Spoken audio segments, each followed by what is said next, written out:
13 अप्रैल 1919 का वो भीषण नरसंहार जो भारत के स्वतंत्रता संग्राम का सबसे काला दिन बन गया। जलियांवाला बाग हत्याकांड। ये जो आप पतला सा रास्ता देख रहे हैं, यही जलियांवाला बाग का वो एकमात्र रास्ता है जिससे होते हुए जनरल रेजिनाल्ड डायर ने अपने 90 सिपाहियों के साथ यहाँ घुसकर इस रास्ते को भी रोक लिया।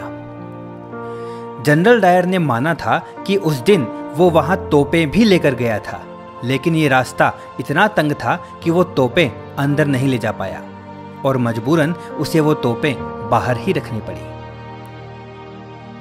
90 राइफल और सामने हजारों की निहत्थी और निर्दोष भीड़। 3 तरफ ऊंची दीवारें, निकलने का सिर्फ एकमात्र रास्ता और उस पर भी सैनिकों का कब्जा।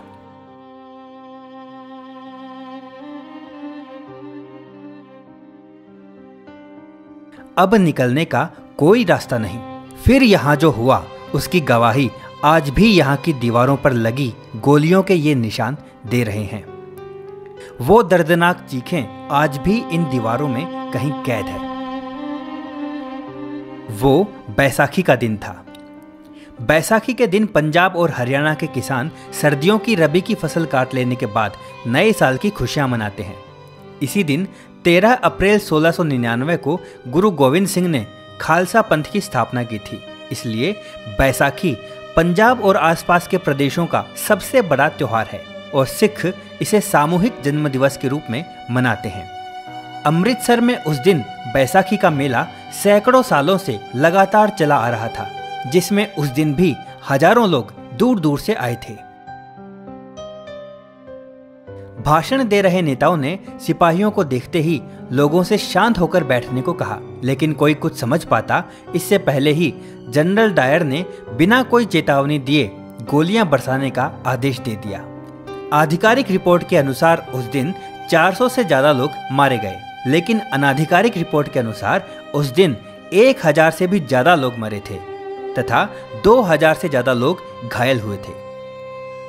भागने का कोई रास्ता नहीं होने के कारण लोग अपनी जान बचाने के लिए यहाँ बने कुएं में कूदने लगे।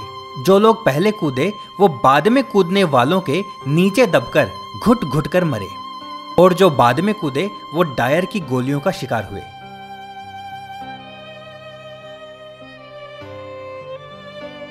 ये कुआं आज शहीदी कुआं कहलाता है। उस दिन यह पूरा मैदान लाशों से भरा था। यहाँ की मिट्टी खून से गीली और लाल थी और इसी लाल मिट्टी ने उधम सिंह को वीर क्रांतिकारी बनाया। उधम सिंह इस नरसंहार के प्रत्यक्षदर्शी थे। उधम सिंह ने अपनी डायरी में लिखा है कि उस दिन वो जलियांवाला बाग में लोगों को पानी पिला रहे थे। जिस समय गोलियां बरसाई गई उस समय वो पानी भरने गए थे, इसलिए वो बच गए। और उधम सिंह ने अपनी डायरी में लिखा है कि उस दिन कितने लोग मारे गए थे, लेकिन राजनीतिक कारणों से जलियांवाला बाग में मारे गए लोगों की सही संख्या कभी भी सामने नहीं आ पाई। इस विभत्स नरसंहार से उधम सिंह तिलमिला गए और उन्होंने जलियांवाला बाग की मिट्टी हाथ में लेकर माइकल और डायर को सबक सिखाने की प्रतिज्ञा ले ली। अपने मिशन को अंजाम देने के लिए उधम सिंह ने अलग अलग नामों से अफ्रीका, नैरोबी, ब्राजील और अमेरिका की यात्रा की।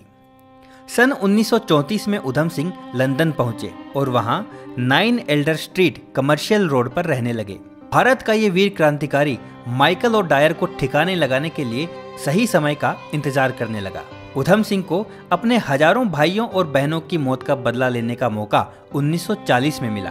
जलियांवाला बाग हत्याकांड के 21 साल बाद 13 मार्च 1940 को रॉयल सेंट्रल एशियन सोसाइटी की लंदन के कोक्सटन हॉल में बैठक थी, जहां माइकल और डायर भी वक्ताओं में से एक था। उधम सिंह उस दिन समय पर बैठक स्थल पर पहुंच गए। अपनी रिवॉल्वर उन्होंने एक मोटी किताब में छिपा ली। बैठक के बाद दीवार के पीछे से मोर्चा संभालते हुए उधम सिंह ने माइकल और डायर पर गोलियां दाग दी।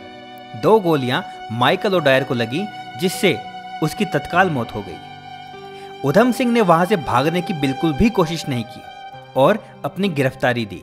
उन पर मुकदमा चला। 4 जून 1940 को उधम सिंह को हत्या का दोषी ठहराया गया और 31 जुलाई 1940 को उन्हें पेंटनविले जेल में फांसी दे दी गई। यदि किसी घटना ने भारतीय स्वतंत्रता संग्राम पर सबसे ज्यादा प्रभाव डाला था तो वो घटना जलियांवाला बाग का ये जघन्य हत्याकांड ही था। माना जाता है कि ये घटना ही भारत में ब्रिटिश शासन के अंत की शुरुआत बनी।